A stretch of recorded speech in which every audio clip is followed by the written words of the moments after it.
जी, chapter number 2 है हमारा, जो हमने स्टार्ट किया हुआ है। चैप्टर नंबर 2 में हमने क्या कुछ देखा था, फील्ड, रिकॉर्ड, हमने देखा था एक टेबल होता है, उसको रिलेशन का नाम भी दिया जाता है, रिलेशन होता है, उसके अंदर रोज एंड कॉलम्स की शक्ल में बना होता है वो, सही है ना, combination of rose and columns मिलके ये टेबल बनाते हैं। उन रोज को टपल भी कहते हैं, उन रोज को अकरेंसेस भी कहते हैं, रिकॉर्ड, अकरेंसेस ऑफ रिकॉर्ड, और रिकॉर्ड भी कह देते हैं, सही है। और जो फील्ड होती है उसको हमने क्या पढ़ा था कि फील्ड को, सॉरी, कॉलम को फील्ड भी कहते हैं और एट्रीब्यूट्स का नाम भी दिया जाता है, सही है। आज हम पढ़ेंगे की एंड टाइप्स ऑफ कीज। ये क्या होता है? की होता है एक एट्रीब्यूट या सेट ऑफ एट्रीब्यूट्स। एट्रीब्यूट क्या था? एट्रीब्यूट था, ये एक रिलेशन है अगर आपके पास रोज एंड कॉलम्स की फॉर्म में, तो रोज जो है वो क्या थे? रिकॉर्ड, टपल या अक्रेंसेस, यही थे ना, अकरेंसेस ऑफ रिकॉर्ड। और जो फील्ड थी, ये वाली फील्ड या जो कॉलम थे, उनको क्या नाम दिया जाता था? एट्रीब्यूट भी कहा जाता था, उनको एट्रीब्यूट भी कहा जाता था, फील्ड भी कहा जाता था, और कॉलम भी। अब यहाँ पे की क्या कह रहे हैं? की कह रहे हैं कोई एक एट्रीब्यूट या यानी फील्ड यानी कॉलम, या सेट ऑफ एट्रीब्यूट्स यानी ढेर सारे एट्रीब्यूट्स किसी रिलेशन के, ठीक है। अब एक नया लफ्ज आ गया हमारे पास की का, ठीक है। अच्छा, अब पर्पस ऑफ की क्या है? पहला पर्पस है कीज को क्यों इस्तेमाल किया जाता है। की का क्या मकसद है? की का मकसद है कि किसी भी रिकॉर्ड को यूनिकली आइडेंटिफाई करना, यानी किसी रिकॉर्ड को की यूनिकनेस, हमने पढ़ा था ना एक प्रॉपर्टीज ऑफ रिलेशन में। प्रॉपर्टीज ऑफ रिलेशन में एक हमारी प्रॉपर्टी थी कि रिकॉर्ड यूनिकली आइडेंटिफाई होंगे, और इसको कौन इंश्योर कर रहा था? प्राइमरी की, सही है। वो अभी हम की का इंट्रोडक्शन पढ़ रहे हैं, आगे प्राइमरी की पढ़ेंगे क्या होती है। यूनिक का मतलब है कि उस जैसा कोई और ना होना। हमने कहा था ना एक रिकॉर्ड है, for example name, roll number, कुछ कोई फलां रोल नंबर, नेम एबीसी, उसका लाहौर सिटी लाहौर है, और उसका फोन नंबर कोई फोन नंबर है। हम इस तरह बात कर रहे थे ना, हम कह रहे थे same record, same roll number, same name, same address, same city दोबारा से एग्जिस्ट नहीं कर सकता, एक रिकॉर्ड एक ही दफा आएगा, ये बात कर रहे थे ना हम। तो वो इस चीज को कहते हैं यूनिकली, यूनिक होना, सही है। कि कोई भी रिकॉर्ड जो यूनिकली आइडेंटिफाई हो सके, वो इस पर्पस के लिए रिकॉर्ड को जो है ना, ये रिकॉर्ड की का पर्पस ये है। अच्छा, दूसरा पर्पस है की का कि रिलेशनशिप क्रिएट किया जा सकता है रिलेशंस के दरमियान में। कैसे? मैंने आप लोगों को बताया था, एक ये टेबल है, ये कोई दूसरा टेबल है, इन दो टेबल के डाटा के दरमियान में रिलेशनशिप क्रिएट किया जा सकता है। हमारा रिलेशनल डाटाबेस मॉडल यही कहता है ना कि डाटा के दरमियान में फिजिकल रिलेशनशिप, डाटा के दरमियान में फिजिकली ना होना बल्कि डाटा के दरमियान में रिलेशनशिप होना, सही है। ये रिलेशनशिप्स हम पढ़ेंगे आगे, एक चैप्टर है हमारा जो डाटाबेस के, अभी 2 चैप्टर्स और रहते हैं ना, उनमें हम पढ़ेंगे रिलेशनशिप कैसे क्रिएट करते हैं, सही है। उसके लिए हमारे पास की का एक मकसद ये भी होता है कि रिलेशनशिप क्रिएट किया जा सके दो टेबल्स में। एक पर्पस क्या होता है? For quickly assessing particular record, किसी रिकॉर्ड को किसी खास रिकॉर्ड को क्विकली एक्सेस किया जा सके। फॉर एग्जाम्पल, आपके पास स्टूडेंट का टेबल है, स्टूडेंट का रिकॉर्ड है, आप कह लें मुझे आयशा का रिकॉर्ड चाहिए, सही है, ये मेरी क्यूरी है। तो आप आयशा का रिकॉर्ड कैसे एक्सेस करेंगे? एक आयशा क्या है, नाम है ना उस लड़की का, नेम का, नेम की को का यूज करते हुए, ये आगे मैं आपको आगे आके बताती हूँ।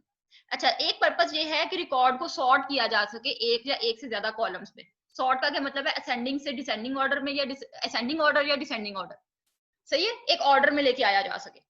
अब आगे बढ़ते हैं, कीज में आ जाते हैं। पहली की है प्राइमरी की, ठीक है। हम प्राइमरी की उधर पहले भी एक दफा लफ्ज सुन के आ चुके हैं। अब देख लेते हैं ये होती क्या है। प्राइमरी की होती है जो कि यूनिकली आइडेंटिफाई कर सके हर रो को, हर रिकॉर्ड को रिलेशन में। ये एग्जांपल ले लेते हैं। ये एग्जांपल है, एक एम्प्लॉय है, ये रिलेशन का नाम है, यानी एक टेबल है एम्प्लॉय का, ये उसके नीचे एट्रीब्यूट्स हैं। एट्रीब्यूट्स में क्या है? ये इस वक्त ना एक रिलेशन का ना स्ट्रक्चर है, सिर्फ इसके अंदर डाटा नहीं गिवन, सिर्फ स्ट्रक्चर बताया हुआ है। अच्छा, एम्प्लॉय कोड है, एम्प्लॉय नेम है, एम्प्लॉय की सैलरी है, एम्प्लॉय डेट ऑफ बर्थ है, ठीक है। ये 4 एट्रीब्यूट्स हो गए। ये एक टेबल आप माइंड में क्रिएट कर लेना। एक टेबल है एम्प्लॉय का, उसके अंदर 4 कॉलम्स है, पहला एम्प्लॉय कोड, फिर एम्प्लॉय नेम, फिर सैलरी, फिर डेट ऑफ बर्थ, और उसके नीचे एम्प्लॉय का कुछ रिकॉर्ड आ जाएगा, डाटा आ जाएगा। फिलहाल यहाँ पे शो नहीं किया गया, यहाँ पे टेबल का स्ट्रक्चर सिर्फ बताया हुआ। अब इसमें प्राइमरी की कौन सी होगी? ऐसी की जिसके अंदर यूनिक डाटा हो, जो यूनिकली आइडेंटिफाई किया जा सके जिससे रिकॉर्ड को, जिसमें यूनिक डाटा हो। यूनिक का मतलब है उस जैसा कोई और डाटा ना हो, अच्छा चले इस एग्जाम्पल को ले रहे हैं हम एम्प्लॉय कोड को। क्या एम्प्लॉय कोड कह लें कि एम्प्लॉय का कोई कोड होगा? अच्छा, ये एक कोड किसी दूसरे एम्प्लॉय का हो सकता है? बिल्कुल भी नहीं। सही है, अगर एक एम्प्लॉय को कोड दे दिया है 1, आप अच्छा चलिए स्टूडेंट का टेबल अगर ले लें, एक रोल नंबर किसी दूसरे स्टूडेंट का रोल नंबर हो सकता है? जिसका रोल नंबर 351 है, क्या किसी और स्टूडेंट का रोल नंबर 351 हो सकता है? नहीं, वो यूनिक है। सही है, उसको किस तरह से आइडेंटिफाई किया जाता है स्टूडेंट को? उसके रोल नंबर से। अच्छा, अगर नेम पे आ जाए, अगर कोई स्टूडेंट है, उसका नाम है फॉर एग्जाम्पल आमना, किसी का नाम है, तो आमना नाम की कितनी लड़कियां होंगी? अगर मैं कहूं मुझे आमना का रिकॉर्ड चाहिए, तो हो सकता है कोई 458 रोल नंबर का भी नाम आमना हो, 460 रोल नंबर का नाम भी आमना हो, तो वो फिर कंफ्यूजन हो जाएगी ना कि किस आमना का रिकॉर्ड लेके आना है, यूनिक नहीं है। सही है, तो इसलिए नेम कभी भी प्राइमरी की नहीं हो सकती, क्योंकि एक जैसे कई नाम एग्जिस्ट करते हैं, बल्कि कई दफा तो ऐसे होता है कि सरनेम भी मैच कर रहा होता है। अच्छा, एम्प्लॉय कोड यूनिक होता है, इसलिए इधर फिलहाल ये प्राइमरी की हो सकती है। ठीक है, सैलरी, सेम एम्प्लॉयज की सैलरी अगर सेम डेजिग्नेशन पे है, उनकी सैलरी सेम हो सकती है। सही है, अगर हो सकता है एम्प्लॉय नंबर 1 की, एम्प्लॉय नंबर 10 की, दोनों की सेम सैलरी हो। इसी तरह date of birth, date of birth भी दो लोग एक ही दिन में पैदा हो सकते हैं, इस तरह के कोइंसिडेंस हो जाते होते हैं। ठीक है, अक्सर हो जाते हैं कि दो, आप लोगों के में हो सकता है कि दो फ्रेंड्स जो हैं, उन दो फ्रेंड्स की एक से एक ही डेट ऑफ बर्थ हो सकता है इस तरह की चीज, तो इसलिए इसको भी प्राइमरी की नहीं बनाया जा सकता। प्राइमरी की वही होगी जो कि यूनिक होगी, जो उस जैसी कोई और उसमें जो रिकॉर्ड होगा वो किसी और का रिकॉर्ड नहीं हो सकता, तो इसलिए एम्प्लॉय कोड यहाँ पे प्राइमरी की होगी। ठीक है, अगर स्टूडेंट का टेबल ले लें तो स्टूडेंट का रोल नंबर प्राइमरी की होगी। अच्छा, अब कहते हैं each relation must have a primary की, हर रिलेशन की प्राइमरी की होना जरूरी है, बहुत जरूरी है। प्राइमरी की के बगैर आप उस कोई रिलेशन नहीं होता। वो अब हम करेंगे ना आगे, एक टूल करेंगे हम जो कि है एमएस एक्सेस डेटाबेस का, उसमें भी बगैर प्राइमरी की के वो आपको टेबल क्रिएट करने नहीं देगा। ठीक है, हर रिलेशन का प्राइमरी की होना जरूरी है। कंपोजिट की, ये एक और की होती है, इसको आगे जाके भी हम पढ़ेंगे, लेकिन ये क्या होती है, दो या दो से ज्यादा एट्रीब्यूट्स जब मिल जाते हैं और दो एट्रीब्यूट्स को मिला के प्राइमरी की बना दी जाए, इसको हम डिटेल में आगे पढ़ते हैं, आगे की इसकी टाइप आ रही है, अभी हम प्राइमरी की को देख लेते हैं। अच्छा, एट्रीब्यूट एज प्राइमरी की, when its value for each record must be unique, जब भी किसी भी की या किसी एट्रीब्यूट की वैल्यूज यूनिक होंगी तभी वो प्राइमरी की बन सकती है, अदरवाइज वो प्राइमरी की नहीं बन सकती। अच्छा, प्रॉपर्टीज क्या है? पहली प्रॉपर्टी है कि हर रिलेशन की एक प्राइमरी की हो सकती है, सिर्फ एक से ज्यादा नहीं हो सकती। ठीक है, ये जो ऊपर कंपोजिट की बात हो रही है ना कि एक या एक से ज्यादा एट्रीब्यूट्स को मिला के प्राइमरी की बनाना, तो एज अ सिंगल प्राइमरी की ही कंसीडर की जाएगी। प्राइमरी कीज दो नहीं होंगी, वो दो मिला के कंपोजिट की बन जाएगी। ठीक है, ये आगे हम देखते हैं अभी इसको। अच्छा, एक रिलेशन में सिर्फ एक ही प्राइमरी की हो सकती है, हर प्राइमरी की में वैल्यू हमेशा यूनिक होगी। अगर किसी का रोल नंबर 351 है, वो किसी और का रोल नंबर नहीं हो सकता अगर रोल नंबर एक प्राइमरी की है तो। नेक्स्ट है primary key can not have a null value, किसी प्राइमरी की नल वैल्यू नहीं हो सकती। अक्सर आप कहते हैं ना फोन नंबर, आप फोन नंबर आपने कहीं लिखना हो तो आप क्या लिख देते हैं, नील लिख देते हैं या नल लिख देते हैं, तो ये चीज नहीं हो सकती, उसके अंदर लाजमी कोई ना कोई वैल्यू देनी पड़ेगी प्राइमरी की के अंदर। ठीक है, फॉर एग्जाम्पल अगर कोई एम्प्लॉय कोड है, उसने अपने एक इसमें नल लिख दिया है, ठीक है, वो कहता है मेरा कोई एम्प्लॉय कोड नहीं है, आगे सारा रिकॉर्ड मौजूद है, फिर एक और एम्प्लॉय कोड आता है, एम्प्लॉय आता है, वो भी अपना नल लिख देता है, तो ये यूनिक तो ना हुए, दो के अंदर नल हो गया। तो ये यूनिक बनाने के लिए जरूरी है कि कोई ना कोई रिकॉर्ड लाजमी एंटर करे, और रिकॉर्ड कैसे एंटर करना है, जो इससे पहले किसी का एग्जिस्ट ना करता हो। नेक्स्ट पे आ जाए, अगली की है कैंडिडेट की। कैंडिडेट की क्या कहती है, जिस तरह इलेक्शन होते हैं ना, जब इलेक्शन होते हैं एक या एक से ज्यादा कैंडिडेट्स खड़े होते हैं, ऐसे ही होता है ना कि हम जो है ना, हम आप लोगों के लिए आगे काम कर सकते हैं, हम आपके लिए कर सकते हैं, और उसके बाद फिर इलेक्शन होने के बाद कोई एक सिलेक्शन होती है, एक बंदा इलेक्ट होता है। ऐसे ही होता है ना, इसी तरह जब प्राइमरी की बात आती है तो एक या एक से ज्यादा कीज या एट्रीब्यूट्स ये दावा करें कि हम प्राइमरी की हो सकते हैं, तो वो कैंडिडेट कीज कहलाएंगी। अभी सिलेक्ट नहीं की कोई प्राइमरी की, अभी सिलेक्शन से पहले की बात हो रही है, अभी हम देख रहे हैं कि क्या ये प्राइमरी की हो सकती है या ये हो सकती है। एग्जाम्पल ले लेते हैं, जैसे एक स्टूडेंट है, स्टूडेंट का टेबल है, उसमें रोल नंबर है, रोल नंबर कहता है मैं भी यूनिक हो सकता हूँ, हर बच्चे का रोल नंबर यूनिक होता है, डिफरेंट होता है। एक एनआईसी, एनआईसी का मतलब है शनाख्ती कार्ड का नंबर, सीएनआईसी, ठीक है। एनआईसी कहती, एनआईसी भी यूनिक होता है सबका, पूरे पाकिस्तान में किसी का सीएनआईसी किसी दूसरे के सीएनआईसी से मैच नहीं कर सकता, ऐसा ही है ना, तो ये भी यूनिक है। रजिस्ट्रेशन नंबर कहता है कि मेरे अंदर भी यूनिक वैल्यूज पड़ी हैं, मैं भी यूनिक हूं। तो इस तरह तीनों जो है ना ये कैंडिडेट कीज बन जाएंगी, यानी इन तीनों में से आप कोई प्राइमरी की सिलेक्ट कर सकते हैं। एड्रेस सेम हो सकता है, जैसे आप लोगों की क्लास में अगर कोई दो ट्विन बहनें हैं तो उन दोनों का सेम क्लास में मौजूद है, ट्विंस ना भी हो वैसे भी दो बहनों का सेम एड्रेस हो सकता है, या कोई ज्वाइंट फैमिली हो, दो कजन एक ही क्लास में पढ़ रही हो तो उनका सेम एड्रेस होगा, या फोन नंबर भी सेम हो सकता है इसी केस में। तो इसका मतलब है कि इसमें यूनिक डाटा नहीं होगा, इसलिए एड्रेस या फोन नंबर को हम कैंडिडेट की में शामिल नहीं करेंगे। हम किसको करेंगे, रोल नंबर को, एनआईसी को, या रजिस्ट्रेशन नंबर को, ठीक है। अच्छा, कैंडिडेट की क्या है, एन एट्रीब्यूट और set of attributes that can be used as a primary key, ऐसे एट्रीब्यूट या ऐसे सेट ऑफ एट्रीब्यूट्स, यानी एक से ज्यादा एट्रीब्यूट्स, यानी एक से ज्यादा कॉलम्स जो कि प्राइमरी की के तौर पे इस्तेमाल किए जा सकते हैं, वो कैंडिडेट की कहलाती हैं, ठीक है। अब नेक्स्ट स्लाइड पे आ जाते हैं, ठीक है। अब ये है कैंडिडेट की, कैंडिडेट की हो गया हमारा। अब हम आगे चलते हैं। अब देखें, कैंडिडेट की में से कोई एक प्राइमरी की सिलेक्ट हो गई, हमारे पास क्या थे, रोल नंबर था, एनआईसी था, रजिस्ट्रेशन नंबर था, ये तीनों ये दावा कर रहे थे कि हमारे पास यूनिक कोड होगा, यूनिक वैल्यू होगी, यानी जिसका रोल नंबर भी यूनिक होगा, एनआईसी वाला कहता था मेरे पास सीएनआईसी भी सब स्टूडेंट्स का यूनिक होगा, किसी का किसी के साथ मैच नहीं करेगा, रजिस्ट्रेशन नंबर भी यही कह रही थी।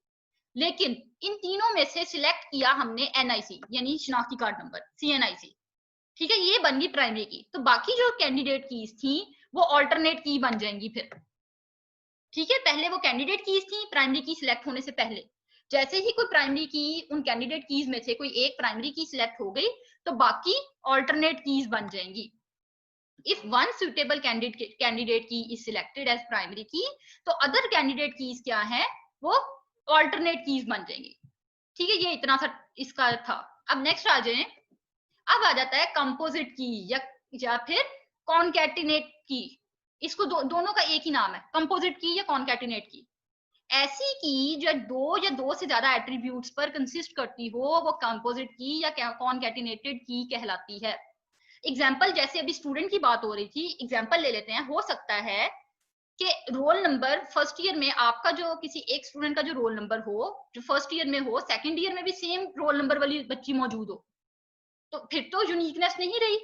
तो इस यूनिकनेस को मेंटेन करने के लिए क्या किया कि साथ पे क्लास भी ऐड कर दी, यानी क्लास और रोल नंबर दोनों मिलके कंपोजिट की या कॉनकैटिनेट की बना देंगे, ठीक है। दोनों को मिलके एक प्राइमरी की बना दिया ना, तो वो क्या बनी, दोनों देखें, फॉर एग्जांपल अगर मैं एक को बनाती, रोल नंबर को बनाती, तो प्रॉब्लम थी, हो सकता था यूनिकनेस हमारी जो है ना वो कंप्रोमाइज हो जाए। कैसे कि एक बच्ची जिसका रोल नंबर जो फर्स्ट ईयर में एक बच्ची है उसका रोल नंबर 15 है, तो हो सकता है सेकंड ईयर में भी किसी बच्ची का रोल नंबर 15 हो, तो यूनिकनेस तो ना रहे। अच्छा, क्लास आईडी भी अगर आ जाए, अगर हम सिर्फ इसको प्राइमरी की बना लेते तो क्या होता, तो एक क्लास में कोई 150 बच्चे अगर हैं फर्स्ट ईयर के और 150 बच्चे हैं सेकंड ईयर के, तो 150 बच्चों के साथ फर्स्ट ईयर लिखा आना था इधर, यहाँ पे 150 बच्चों के साथ सेकंड ईयर, तब भी यूनिकनेस ना रही, सही है। तो यूनिक करने के लिए क्या किया आपने, इन दोनों को मिला के प्राइमरी की बना दी, यानी रोल नंबर 1 फर्स्ट ईयर की, ठीक है, और रोल नंबर 2 सेकंड ईयर की, ठीक है, रोल नंबर 1 सेकंड ईयर की। अब रोल सेकंड ईयर में किसी का रोल नंबर 1 नहीं होगा, या फर्स्ट ईयर में किसी और का रोल नंबर 1 नहीं होगा, यूनिकनेस हो गई ना, दोनों को मिला के जब आपने बनाया, सही है। तो ये दोनों जब मिला के बनाएंगे तो ये कंपोजिट की या कॉनकैटिनेट की बन जाएगी। अब इस वक्त दो प्राइमरी की नहीं है, याद रहे प्राइमरी की एक ही है, कौन सी है, रोल नंबर और क्लास आईडी को मिला के। दो प्राइमरी की तो एग्जिस्ट कर ही नहीं ना सकती, प्राइमरी की एक ही है लेकिन वो दो एट्रीब्यूट्स को मिला के बनी हुई है। अच्छा, आप लोगों से रिक्वेस्ट है हैंड रेज करने की बजाय ना चैट में ना क्वेश्चन छोड़ दिया करें बच्चे। ऑल्टरनेट की हो गई है, मिस नहीं हुई, हमने कैंडिडेट की के फौरन बाद ऑल्टरनेट की थी। अच्छा, उसके बाद अगली आ जाती है, अच्छा, अब मैं एक दफा फिर ये चैट आई हुई है, एक देख लूं ये कोई बच्चे दोबारा। अभी मेरे पास टाइम नहीं है, टाइम बिल्कुल खत्म होने वाला है, पहले इसको कवर करा दूं। जब ये खत्म हो जाएगा उसके बाद मैं आपको अल्टरनेट की पे दोबारा आ जाऊंगी, ठीक है? पहले इसको कवर कर ले, 8 मिनट रह गए हैं सिर्फ लेक्चर खत्म हो जाने। नेक्स्ट फिर मैंने अटेंडेंस भी लेनी है ना अभी। अच्छा जी लास्ट है, फॉरेन की लास्ट है, फॉरेन की के बाद दोबारा मैं अल्टरनेट की पे आ जाऊंगी। फॉरेन की, फॉरेन की होती है ये की टेबल्स के दरमियान या रिलेशंस के दरमियान रिलेशनशिप क्रिएट करने के लिए इस्तेमाल होती है। सही है, ये रिलेशनशिप आगे जाके पढ़ेंगे, आप की पढ़ लें पहले, ठीक है? फॉर एग्जाम्पल, अभी ये एग्जाम्पल ले लिया हमने, ये एक टेबल है स्टूडेंट का, इसमें स्टूडेंट का रोल नंबर है, नेम है, फोन नंबर है, ठीक है? 3 स्टूडेंट्स का इसके अंदर रिकॉर्ड मौजूद है। एक और टेबल है, ये टेबल है रिजल्ट टेबल, ठीक है? इसके अंदर रोल नंबर है, सब्जेक्ट है, मार्क्स है। एक स्टूडेंट है रोल स्टूडेंट 1, यानी ये शहबाज स्टूडेंट होगा, इसका C++ में 75 मार्क्स हैं, इसके ऑपरेटिंग सिस्टम में 87 मार्क्स हैं। एक स्टूडेंट के एक से ज्यादा सब्जेक्ट्स भी हो सकते हैं ना, सही है? तो ये रिजल्ट का टेबल हो गया। ये दो टेबल्स हैं, ये दोनों आपस में इनके दरमियान रिलेशनशिप क्रिएट हुआ है। वो कैसे हुआ है आप नोट करें, जो इधर रोल नंबर है इधर भी वही रोल नंबर है, ठीक है? रोल नंबर इसका एट्रीब्यूट जो है ये रोल नंबर, और इसका ये जो एट्रीब्यूट रोल नंबर का है, ये दोनों आपस में मिले हुए हैं, जिसकी वजह से रिलेशनशिप क्रिएट हुआ है, ठीक है? देखें, जो 1 वैल्यू इधर है यही 1 वैल्यू इधर है, 2 और 2 और 3 और 3 वैल्यूज, मतलब इसकी वैल्यूज आपस में मैच कर रही हैं, ठीक है? तो ये क्या बनेंगे, ऐसी वैल्यूज जो कि प्राइमरी जो कि क्या हो, किसी और टेबल से आई हो वैल्यूज। अच्छा, आप लोग आम अल्फाज में फॉरेन का लफ्ज आपने कहाँ सुना है? आप अक्सर कहते हैं ना कि फलाना बंदा फॉरेनर है, फॉरेनर का मतलब है बाहर से आया हुआ है, ऐसे कहते हैं ना? तो इसी तरह फॉरेन की क्या होती है, बाहर से आई हुई की, वो की अपने टेबल की नहीं होती, उसके अंदर वैल्यूज कहाँ से आ रही है, किसी और टेबल से आ रही है, सही है? अच्छा, अब यहाँ पे ये वाला टेबल है ना, यहाँ पे ये जो की है रोल नंबर, ये है इस टेबल की प्राइमरी की, ठीक है? इधर प्राइमरी की जो है रोल नंबर है। जब सेम की दूसरे टेबल में गई तो उधर जाके ये क्या बन गई, ये फॉरेन की बन गई, रोल नंबर इधर आके फॉरेन की बन गई, ठीक है? अच्छा, जिस टेबल में एक्चुअल में वो की मौजूद होगी, एक्चुअल में जिस टेबल में वो की एग्जिस्ट करती होगी, यानी कि यहाँ पे स्टूडेंट वाली टेबल की है ना, असल वाली जहां पे प्राइमरी की है ये, तो ये पेरेंट टेबल कहलाएगा। और ये जिस टेबल में जाएगी, जहां जाके फॉरेन की बनेगी, वो वाला टेबल चाइल्ड टेबल कहलाएगा, ठीक है? अब ये एक दफा इसको पढ़ लेते हैं, ये क्या कह रहा है। फॉरेन की क्या है, एन एट्रीब्यूट और सेट ऑफ एट्रीब्यूट्स, यानी कि एक सिर्फ एक एट्रीब्यूट नहीं, कई एट्रीब्यूट्स जाके फॉरेन की बन सकती हैं, जिनकी वैल्यू मस्ट मैच आ प्राइमरी की इन अनदर टेबल, किसी और टेबल की प्राइमरी की से उसकी वैल्यूज मैच करनी चाहिए। फॉर एग्जांपल, यहां मैं एक नया रिकॉर्ड एंटर कर दूं, 4 स्टूडेंट का, स्टूडेंट के ओएस में मार्क्स हैं 20, अगर मैं ये फॉर एग्जांपल कर दूं, तो ये डेटाबेस ये मुझे अलाउ नहीं करेगा। क्यों नहीं करेगा? क्योंकि 4 स्टूडेंट का कोई रिकॉर्ड स्टूडेंट टेबल में मौजूद ही नहीं है, स्टूडेंट सिर्फ 3 है, तो सिर्फ इधर 3 वैल्यूज तक आ सकता है, चौथे स्टूडेंट का कोई रिकॉर्ड नहीं आ सकता, क्योंकि चौथे स्टूडेंट का प्राइमरी, इसके प्राइमरी टेबल में यानी पेरेंट टेबल में कोई रिकॉर्ड मौजूद नहीं है, ठीक है? अच्छा, चाइल्ड टेबल क्या है, ऐसा टेबल जिसके अंदर फॉरेन की मौजूद हो। ये टेबल जो है ना, ये चाइल्ड टेबल जो है, ये डिपेंड कर रहा है किस पे, पेरेंट टेबल पे, अपने ऐसे टेबल पे जिसकी प्राइमरी, जिधर से हम जिसके साथ रिलेशनशिप क्रिएट हुआ है, ठीक है? ये डिपेंड कर रहा है अपने पेरेंट टेबल पे। अगर इसके अंदर इतने तीन रिकॉर्ड, अगर इधर चौथा रिकॉर्ड कोई आ जाता है, फिर ये रिकॉर्ड इधर एक्सेप्टेबल होगा, अदरवाइज नहीं होगा। अच्छा, पेरेंट टेबल क्या है, the table to which the foreign key refers, ऐसा टेबल जिसकी तरफ फॉरेन की रेफर कर रही हो। अच्छा, a relation may contain many foreign keys, ऐसा हो सकता है कि एक और इधर कोई टेबल हो, इसकी कोई प्राइमरी की हो, ठीक है? फॉर एग्जांपल, ये मैं इधर, ये प्राइमरी की है कोई इधर, ये प्राइमरी की यहाँ पे आके एक नया आप कॉलम ऐड कर ले, जहां पे आके फॉरेन की बन सकती है, ठीक है? तो यानी इन दो टेबल्स के दरमियान रिलेशनशिप क्रिएट हो सकता है। फॉरेन कीज जो है कई आ सकती हैं एक टेबल के अंदर। अच्छा, ये रिलेशनशिप क्रिएट, दो टेबल्स के दरमियान रिलेशनशिप क्रिएट करने में मदद देती है। रिलेशनशिप कौन कौन सा हो सकता है, 1 to many या 1 to 1, ये चीजें हम पढ़ेंगे जब रिलेशनशिप वाला चैप्टर पढ़ेंगे, उसके अंदर ये चीजें पढ़ेंगे, ठीक है? इसके साथ हमारा ये कीज वाला टॉपिक खत्म होता है। अब हम नेक्स्ट टॉपिक जो पढ़ेंगे वो हम जी इंडेक्सेस। इंडेक्सेस से पहले हमने कीज की है ना, अब हम इंडेक्स पे आ जाते हैं। इंडेक्सेस में क्या होता है, हमने इंडेक्स के बारे में मैंने आपको थोड़ा सा ना इंट्रोडक्शन दिया था, शायद आप लोगों को पता हो कि हम लोगों ने ये मेरे ख्याल चैप्टर नंबर 1 में शायद किया था कि इंडेक्स होता क्या है। खैर मैं आप लोगों को ना एक दफा फिर से वो रिवाइज बता देती हूँ।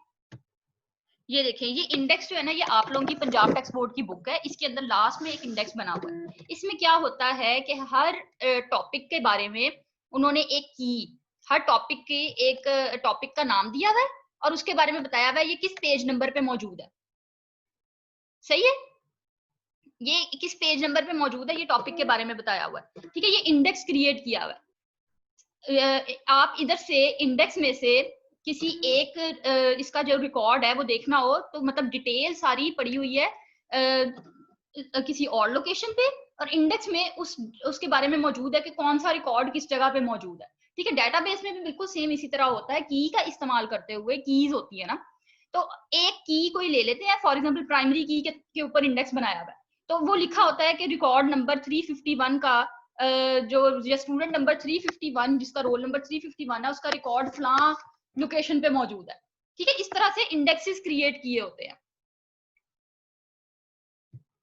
ठीक है, बिल्कुल सेम वैसे ही इंडेक्स अब हमने पढ़ने हैं। इंडेक्स क्या होता है कि जस्ट लाइक अ टेबल, एक टेबल की तरह या डाटा स्ट्रक्चर होता है या टेबल होता है।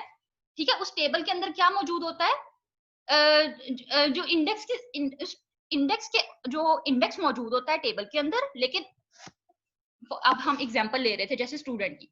ठीक है, ये एक टेबल है स्टूडेंट का, इसके अंदर स्टूडेंट के रोल नंबर है, नेम है, एड्रेस है, फोन नंबर है। ठीक है, अगर हमने इंडेक्स क्रिएट किया हुआ है स्टूडेंट के रोल नंबर पे, तो इंडेक्स जो टेबल होगा उसके अंदर क्या मौजूद होगा, स्टूडेंट का रोल नंबर के 351 का रिकॉर्ड फलां लोकेशन पे मौजूद है। ठीक है, रिकॉर्ड किसी और लोकेशन पे मौजूद है। ठीक है, लेकिन इंडेक्स के अंदर उस लोकेशन का लोकेशन दी गई है। अच्छा, पूरा का पूरा रिकॉर्ड नहीं दिया जाता इंडेक्स में। Index is created to store the locations of individual record. हर रिकॉर्ड का लोकेशन स्टोर करते हैं किसमें, इंडेक्स में। रिकॉर्ड पूरा नहीं स्टोर होता। अच्छा, ये क्या करता है, key attributes contains the values of key attributes for which the index is created. Key attributes की वैल्यूज रखता है, पूरा का पूरा रिकॉर्ड नहीं रखता। फॉर एग्जांपल इधर हमने रोल नंबर कह दिया, तो रोल नंबर रखेगा यहाँ पे कि रोल नंबर 351 कहाँ पे मौजूद है। या अगर चलो हमने इंडेक्स रोल नंबर पे नहीं नेम पे बनाया, तो क्या करेगा, नेम कह देगा। फॉर एग्जांपल आमना का रिकॉर्ड लोकेशन नंबर फलां लोकेशन पे मौजूद है, आगे लोकेशन दे देगा। ठीक है, इस तरह से ये करेगा। पूरा का पूरा रिकॉर्ड यहाँ मौजूद नहीं होगा। डिटेल देखनी होगी तो आपको उस लोकेशन पे जाके देखनी होगी। इंडेक्स जो है वो प्राइमरी की पे भी बन सकता है, वो फॉरेन की पे भी बन सकता है, वो सेकेंडरी की पे भी बन सकता है। ठीक है, इसके ऊपर कोई रिस्ट्रिक्शन नहीं है। इंडेक्स की किसी भी की, जो हमने कीज पढ़ी थी ना पहले, वो कीज का ये एक पर्पस ये भी है कि इंडेक्स क्रिएट करने के लिए भी इसका इस्तेमाल होता है। इंडेक्स का फायदा क्या है कि क्विक सर्च हो जाती है एंड रिट्रीवल। क्विक सर्च का क्या मतलब है कि बजाय इसके कि आप पूरे रिकॉर्ड आप छानो, जिस तरह हमने अभी अपनी पंजाब टेक्स्ट बोर्ड की बुक देखी ना, आपने कोई टॉपिक उसके अंदर देखना है, एंटिटी का फॉर एग्जांपल टॉपिक है, तो बजाय इसके कि आप एंटिटी पूरी बुक में ढूंढते फिरो, आप डायरेक्ट इंडेक्स पे जाओगे, उसके ऊपर देखोगे अच्छा एंटिटी किस पेज नंबर पे मौजूद है, आप उस पेज नंबर में जाके डायरेक्ट देख लोगे।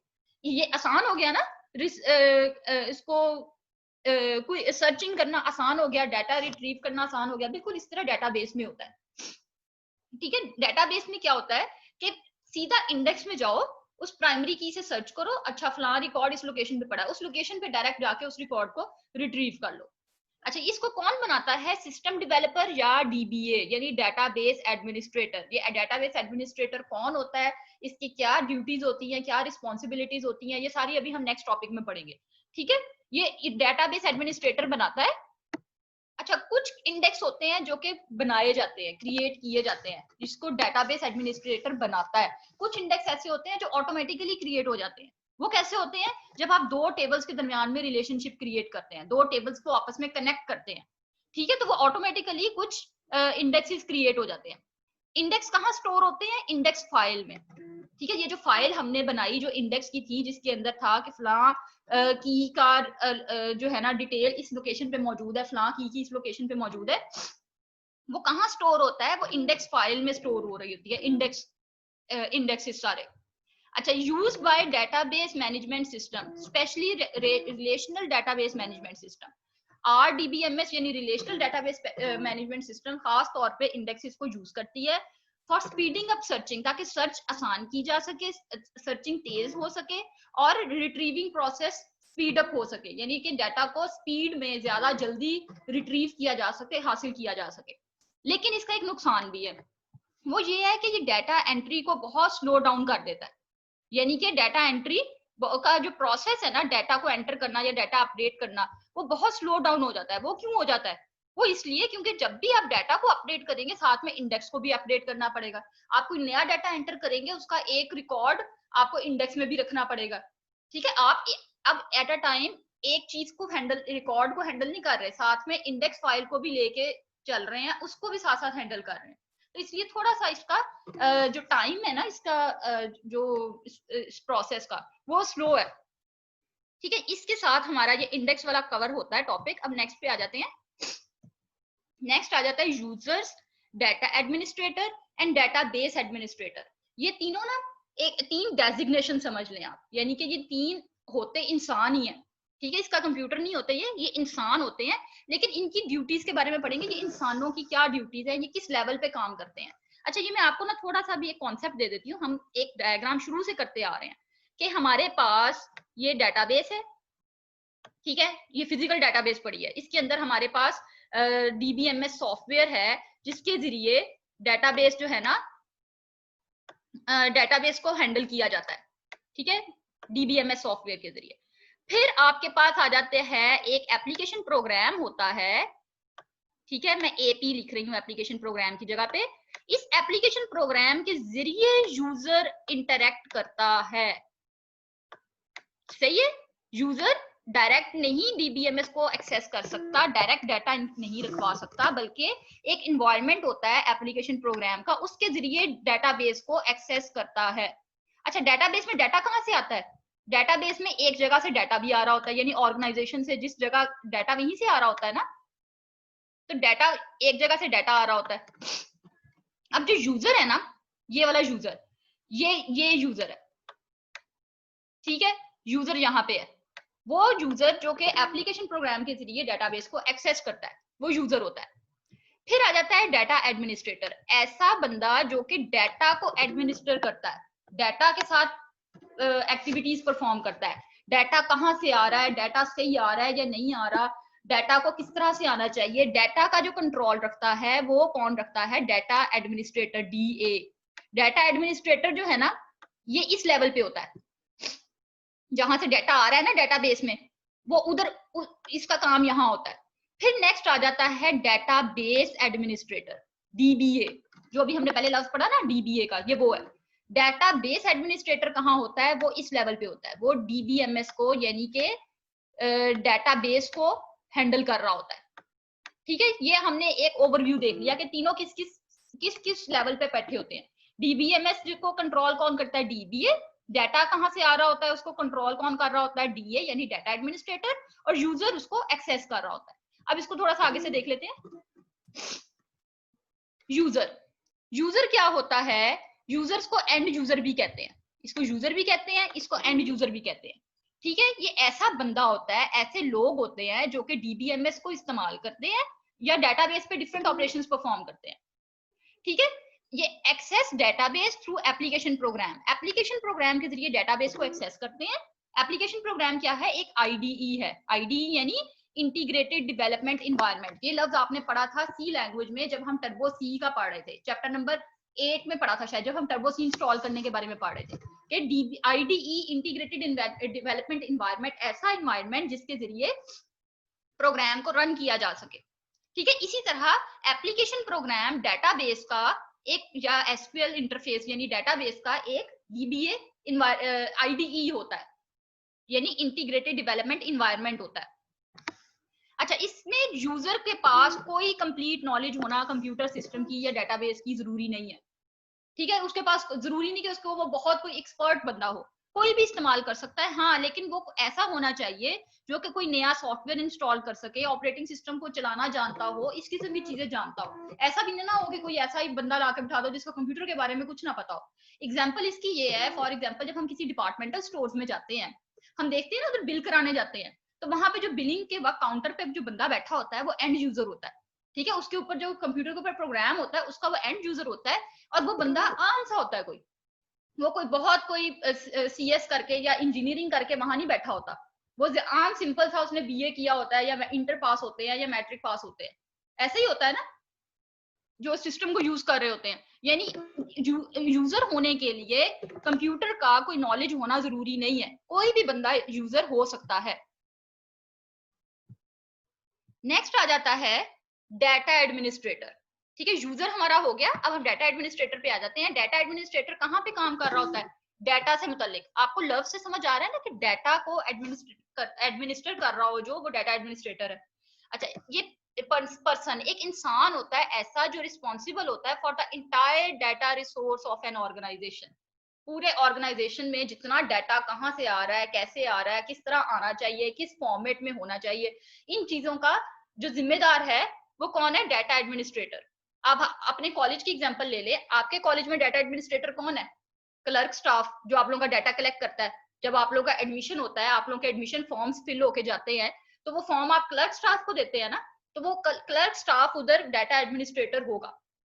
ठीक है, ये क्या करता है? Develops functional requirements for database. Database की फंक्शनल रिक्वायरमेंट्स की, डाटाबेस में डाटा किस तरह से आना चाहिए, कौन सा किस फॉर्मेट में आना चाहिए, ये सब डिसाइड कौन करता है? Data administrator. इसको डाटाबेस का कोई नॉलेज नहीं है, इसको डाटाबेस का कुछ नहीं पता। आपका जो कॉलेज का क्लर्क स्टाफ है उसको कंप्यूटर का इतना खास नॉलेज नहीं होगा।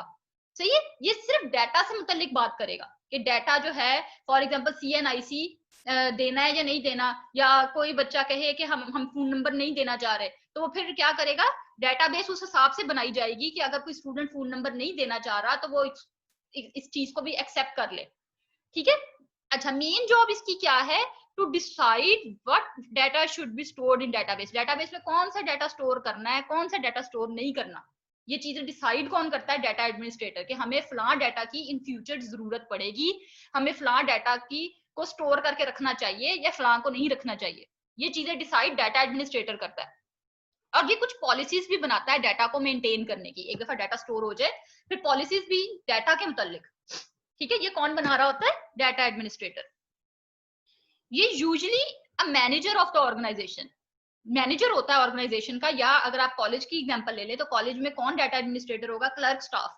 ये कोई आईटी प्रोफेशनल नहीं होता, यानी ये कोई कंप्यूटर एक्सपर्ट नहीं होता। ठीक है, अच्छा, it serves as a bridge between user and database administrator. Database administrator DBA जो हम अगला टॉपिक पढ़ेंगे, वो और यूजर जो हम पिछला पढ़ चुके हैं, इनके दरमियान में एज अ ब्रिज काम करता है, इनके दोनों में इंटरेक्ट करवाने के लिए मदद करता है। ड्यूटीज क्या है इसकी? सबसे पहले तो ये क्या करता है? लॉजिकल डिजाइन बनाता है डाटाबेस का। डाटाबेस की ना दो तरह के डिजाइन होते हैं, एक लॉजिकल एक फिजिकल। लॉजिकल का मतलब है कि सारा का सारा जो है ना डिजाइन अभी कंप्यूटर की तरफ नहीं गए। ठीक है, आपने सारा का सारा डिजाइन लॉजिकली बनाना, डिफाइन करना कहाँ से डाटा आएगा, किस तरह से, किस किस्म के डाटा का किस तरह के डाटा के साथ रिलेशनशिप होना चाहिए, ये चीजें। और फिर आ जाता है फिजिकल डिजाइन के, यानी कि अब हमने फिजिकली डाटाबेस को डिजाइन करना है, फिजिकल बनाना है। फिजिकल डिजाइन डीबीए करता है, डाटाबेस एडमिनिस्ट्रेटर, और लॉजिकल डिजाइन डाटा एडमिनिस्ट्रेटर करता है। ये डाटा स्टैंडर्ड्स एस्टेब्लिश करता है। स्टैंडर्ड्स का क्या मतलब है? कुछ फॉर्मेट्स कि हमने डाटा को इसी स्टैंडर्ड में स्टोर करना है। फॉर एग्जांपल, हमने पहले फर्स्ट नेम एंटर करना है, फिर लास्ट नेम करना है। आपको पता है ना जो अरब ममालिक हैं सारे, जो दुबई हो गया या सऊदीया हो गया, वहां पे नाम कैसे लिखा जाता है? वहां पे पहले सरनेम लिखा जाता है, यानी लास्ट नेम लिखा जाता है, फिर कॉमा या जो बाद में फर्स्ट नेम आता है। फॉर एग्जाम्पल, मेरा नाम अगर अक्सा असलम है तो पहले असलम लिखेंगे फिर अक्सा लिखेंगे। वहां का एक स्टैंडर्ड है ये। ठीक है, पाकिस्तान का स्टैंडर्ड क्या है कि पहले फर्स्ट नेम आता है फिर सरनेम आता है। सही है, जिस तरह इसी तरह अक्सर आपने देखा होगा जो अक्सर ना रिसर्च पेपर्स में भी ऐसे होता है कि सरनेम से बुलाया जाता है। तो लड़कियों का नाम जो है वो भी लड़कों के नामों से बुलाया जा रहा था, अक्सर आपने सुना हो शायद। खैर, सरनेम का ये चीजें जो है स्टैंडर्ड्स कौन डिफाइन करता है? डाटा एडमिनिस्ट्रेटर करता है। अच्छा, ये क्या करता है? Supervises the data distribution within the organisation. Organisation में डिसाइड करता है कि कौन सा डाटा किस बंदे को देना चाहिए। ये सारी चीजें डिसाइड डाटा एडमिनिस्ट्रेटर कर रहा होता है। ठीक है, अच्छा, किसको कितना डाटा प्रोवाइड करना है, किसको कितना नहीं करना, किससे कितना डाटा हाइड करना है, ये चीजें डिसाइड कौन करता है? Data administrator. Communicates with the user when necessary, जब जरूरत पड़ती है तो यूजर्स के साथ कम्युनिकेशन भी करता है। सही है। फॉर एग्जांपल आपको अगर कहा जाए कि आपने अब इस दफा अपना ऑनलाइन रजिस्ट्रेशन करानी है कॉलेज की, यानी अपने कंप्यूटर पे बैठ के करानी है, आपको कोई पॉइंट समझ नहीं आ रहा कि यार ये मुझे यहाँ पे अपनी क्लास कैसे लिखनी है, इसको सेकंड ईयर SECOND इस तरह करके लिखना है या 2ND करके लिखना है या किस तरह लिखूं, तो आप क्या करेंगे, ये इन्फॉर्मेशन कहाँ से लेंगे? आप डेटाबेस एडमिनिस्ट्रेटर के पास तो नहीं ना जाएंगे, आप कॉलेज में जाके ये तो नहीं ना कहेंगे भी मुझे ये बताओ डेटाबेस किसने बनाई है, मैंने उससे पता करना है। आप डाटा एडमिनिस्ट्रेटर यानी क्लर्क स्टाफ के पास जाएंगे कि सर मुझे यहाँ पे प्रॉब्लम आ रहा है, मुझे बताएं इसको कैसे सॉल्व करूं। सही है। तो ये अक्सर कई दफा जब जरूरत पड़ती है तो यूजर से भी कम्युनिकेट करता है। अच्छा, participates in developing the data dictionary and prepares documentation में और डाटा स्टोर करने में, डाटा डिक्शनरी में भी ये पार्टिसिपेट करता है, अपना हिस्सा अदा करता है। And conducts user training when necessary, जब जरूरत पड़ती है तो यूजर्स की ट्रेनिंग भी करता है। ठीक है। अब नेक्स्ट आ जाए, अक्सर अगर आपको कह दिया जाए आपके इस दफा ऑनलाइन एग्जाम्स होने हैं और आप में से कई बच्चों को ना पता हो कि हमने कंप्यूटर को यूज कैसे करना, ऑनलाइन एग्जाम कैसे देना है। सही है। तो आप क्या करेंगे, तो फिर इसको ट्रेनिंग कौन देगा ये एग्जाम देने की? Data administrator. नेक्स्ट है आ जाता है डेटाबेस एडमिनिस्ट्रेटर। ठीक है, ये दो टर्म्स हैं, ये बहुत इंपॉर्टेंट है, आपने इसको अच्छी तरह याद कर लेना है क्योंकि ये वाइवा में बहुत ज्यादा क्वेश्चन होता है। ये आज भी, अब भी आप जॉब के लिए भी जाओ या कहीं जाओ तो वाइवा में ये क्वेश्चन लाजमी होता है कि डाटा एडमिनिस्ट्रेटर और डाटाबेस एडमिनिस्ट्रेटर में क्या फर्क है। सही है। ये आप लोगों के क्वेश्चन में भी लाजमी आ जाता होता है पेपर में, इसमें इनमें दोनों में डिफ्रेंशिएट करें। ठीक है, इसलिए इसको अच्छी तरह से कर लें। ये क्या होता है, responsible for designing, coordinating and monitoring the database system, इसको DBA भी बोलते हैं। ये डेटाबेस को डिजाइन करने में और डेटाबेस से मुतालिक जितनी एक्टिविटीज होंगी वो सारी कौन परफॉर्म करेगा? DBA। ये एक IT प्रोफेशनल होता है। IT प्रोफेशनल मतलब कंप्यूटर का एक्सपर्ट होता है। सही है, ये कोई आम बंदा नहीं होगा। ये जो डाटा एडमिनिस्ट्रेटर के पास भी जरूरी नहीं है कि कंप्यूटर का ज्यादा जो है ना वो नॉलेज हो, आप जो यूजर है उसके पास भी जरूरी नहीं, लेकिन डेटाबेस एडमिनिस्ट्रेटर को जरूरी है कि उसके पास पूरे नॉलेज हो, उसके पास टेक्निकल स्किल्स भी हो, वो टेक्निकली कॉम्पिटेंट भी हो, टेक्निकल स्किल्स भी हो, high excellent communication management skills भी हो। मैनेजमेंट स्किल्स में क्या आ जाती है कि उसको प्लान करना और कोऑर्डिनेट करना आता हो। जब डिफरेंट डेटाबेस डेवलपमेंट फेजेस, जब डेटाबेस बन रहा होगा तो उसकी डिफरेंट फेजेस में उसका काम होगा, और वो जब स्टाफ को सुपरवाइज कर रहा होगा।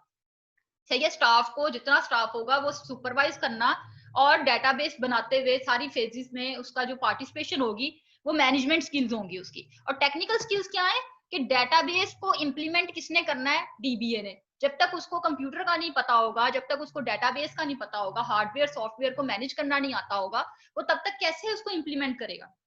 ठीक है। ये मस्ट बी एन एक्सपर्ट, कोई एक्सपर्ट होना चाहिए ताकि वो कॉम्प्लेक्स हार्डवेयर, जो कॉम्प्लेक्स हार्डवेयर को यानी जो बहुत मुश्किल हार्डवेयर, पेचीदा हार्डवेयर, उनको हैंडल करना आता हो उसको, और वो हार्डवेयर की प्रॉब्लम्स को सॉल्व करना जानता हो। सही है। और नेक्स्ट आ जाता है कि उसके पास programming languages, general purpose programming language, database की लैंग्वेजेस और सॉफ्टवेयर की मुख्तलिफ कॉम्प्लेक्स प्रॉब्लम्स को हैंडल करना जानता हो। यानी कि इन शॉर्ट वो पूरा का पूरा कंप्यूटर एक्सपर्ट हो, उसको कंप्यूटर की बातों का, सारी चीजों का पता हो, प्रॉब्लम्स को सॉल्व करना जानता हो। इसकी ड्यूटीज क्या है? Installing and managing DBMS। DBMS यानी डेटाबेस मैनेजमेंट सिस्टम को इंस्टॉल करना और मैनेज करना जिसके ऊपर डेटाबेस बनानी है। ठीक है। फिर कोऑर्डिनेटिंग एंड मॉनिटरिंग DBMS को मॉनिटर करना, उसको देखना, सारा उसका ख्याल रखना, कोई चीजें उल्टी सीधी तो नहीं इसमें आ रही, कोई टेबल खराब तो नहीं हो गए, ये सब कुछ कौन कर रहा है? DBA। Designing structure of database, database का स्ट्रक्चर बनाना। स्ट्रक्चर का क्या मतलब है कि टेबल्स बनाना, उनके दरमियान रिलेशनशिप क्रिएट करना। अभी डाटा नहीं आया, ठीक है, टेबल्स और रिलेशनशिप क्रिएट करना ये कौन कर रहा है? DBA।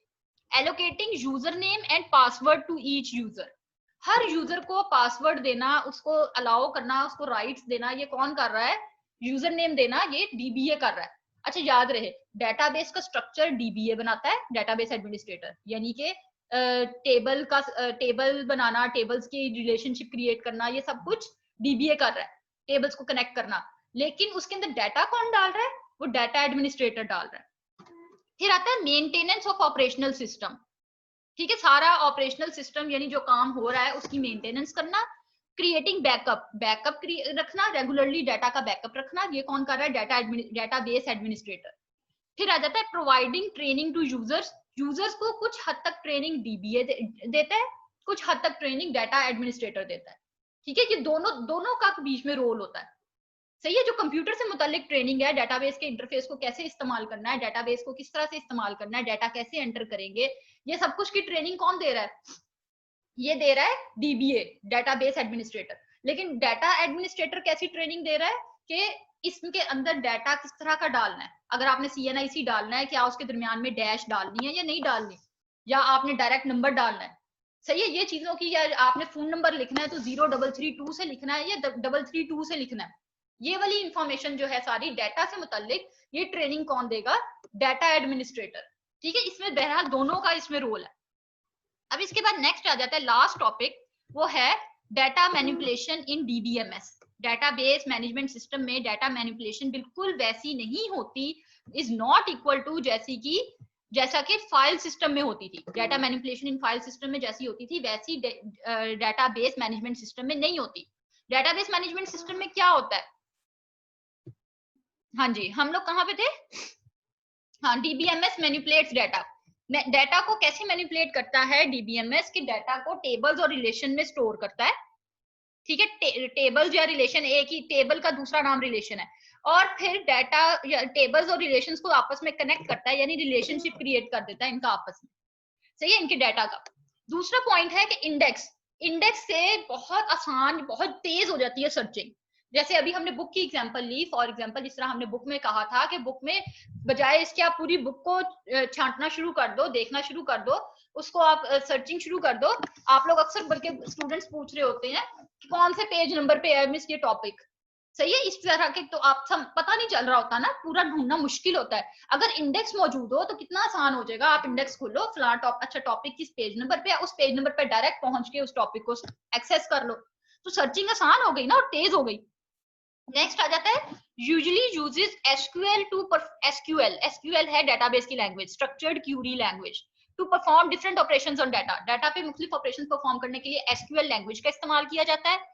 ये नया डाटा इंसर्ट करने की फैसिलिटी देता है, आप नया डाटा स्टोर कर सकते हैं, आप एग्जिस्टिंग डाटा को मॉडिफाई कर सकते हैं, यानी चेंज कर सकते हैं, अपडेट कर सकते हैं जो ऑलरेडी एग्जिस्ट कर रहा है डाटा। आप जो है provide facility to retrieve required data from one or more tables, एक या एक से ज्यादा टेबल से डाटा को एक्सेस भी कर सकते हैं और डाटा को डिलीट भी कर सकते हैं। ये सारी की सारी फैसिलिटीज कौन दे रहा है? ये डेटाबेस एडमिनिस्ट्रेटर दे रहा है। सॉरी, ये सारी की सारी फैसिलिटीज ये DBMS, डेटाबेस मैनेजमेंट सिस्टम, ये दे रहा है। हाँ, इसके साथ ही हमारा ये वाला चैप्टर खत्म होता है। अब आप लोगों ने इस चैप्टर को बुक से डिटेल में पढ़ना है। इस स्लाइड्स में सिर्फ और सिर्फ की पॉइंट्स थे, सिर्फ और सिर्फ पॉइंट्स में बातें की गई हैं, ये स्लाइड्स याद करने के लिए नहीं है। ठीक है, इसके अंदर सेंटेंसेस भी प्रॉपर इस तरह से, ये क्योंकि स्लाइड्स हैं तो इस तरह से नहीं बने हुए, तो आपने इसको डिटेल में बुक से पढ़ना है। पेपर में अगर आएगा कोई भी क्वेश्चन पेपर में इस चैप्टर में से, इंपॉर्टेंट क्वेश्चन एक तो है कीज वाला, की एंड टाइप ऑफ कीज, अक्सर बोर्ड में आया होता है लॉन्ग क्वेश्चन। ठीक है, एक ये है।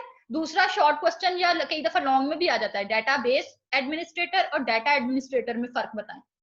सही है, तो ये चीजें आपने अच्छी तरह कर लेनी है। यही दो है जो इस बुक के जो है ना इस चैप्टर के इंपॉर्टेंट टॉपिक्स थे। बहरहाल आपने इसको अच्छी तरह कर लेना और इसको बुक से पढ़ना है। ठीक है, हर एक की कीज की एग्जांपल दे दे के ना। तो अब इसके साथ आपका चैप्टर खत्म होता है। इसके बाद हम इंशाल्लाह थर्ड चैप्टर स्टार्ट करेंगे और रिलेशनशिप टेबल्स के दरमियान कैसे क्रिएट किए जाते हैं ये हम थर्ड चैप्टर में देखेंगे।